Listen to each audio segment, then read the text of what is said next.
The normal stop motion walk cycle is boring. This tutorial will take you step by step through several different character movements that you can use in your stop motion videos to make it more expressive and exciting. I'll also share some general tips for character movement that you can use no matter what your character is doing in your next stop motion video. Here are the animations that we're going to be going over. I'll go frame by frame and explain what's happening for each one.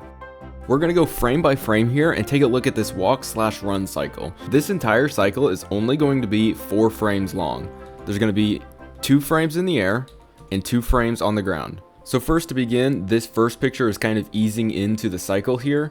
This is the first picture of the cycle. You're going to notice that his foot is on the ground, so you can use sticky tack behind his foot to keep him stable. Then next, he's going to be in the air and he's kind of facing towards the sky. He's facing up. The next picture, he's going to move forward a little bit, and then now he's pointing down. Then he's going to be on the ground, so you can use sticky tack again, and of course you don't need to mask this picture. And here, now you restart the cycle.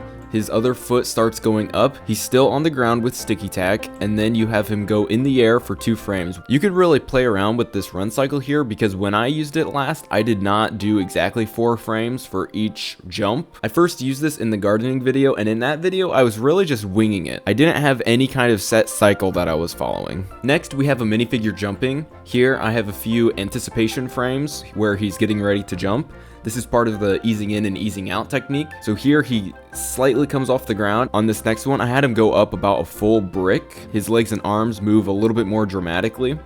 And then I have him go up about another full brick. And this is about the height of his jump, so it's gonna drastically slow down once he reaches this position. I have another frame where he moves up slightly, another frame where he moves up very slightly, and then after that, he's going to come down very slightly as well.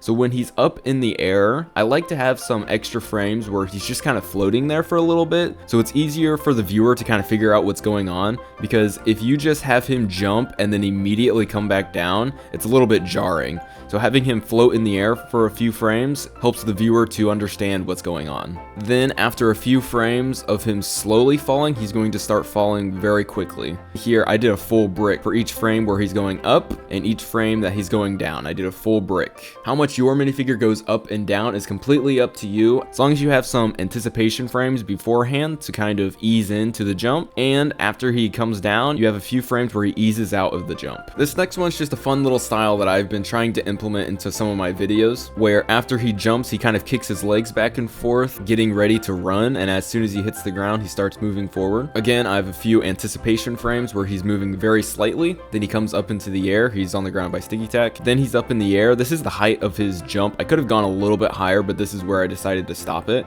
Now, to make his legs moving back and forth a little bit less jarring, I have his legs come back slightly and then move to the next position, but I don't want to do more than 2 frames because then his legs aren't kicking as quickly as I would like them to. So I have 2 pictures for each kick, one where he's fully extended and one where he's kind of coming back to then move out his other leg, and his arms as well doing the same thing. He does that a couple of times. You could absolutely use motion blur here too as well, which would be a cool technique to implement. I have another video for that you can check out after this one.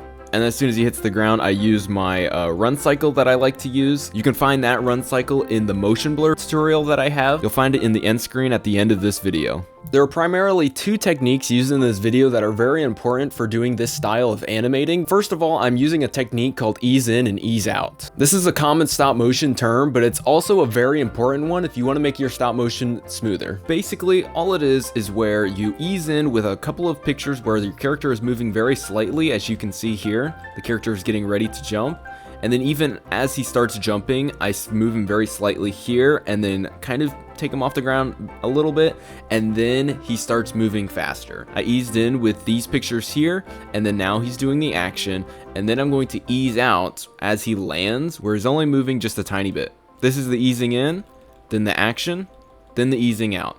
That'll make your stop motion a lot smoother. It's one you want to practice a lot because once you start using it more consistently, it will improve your stop motion videos by a lot. Next, masking is a tool that I've been using a lot in my stop motion videos to create these effects. Although masking can be tedious and time consuming, after a little bit of practice, you can do it a lot quicker and create some really awesome effects with it. I'll quickly go over a couple tips that you can use to make masking a lot easier. First of all, this one's pretty simple.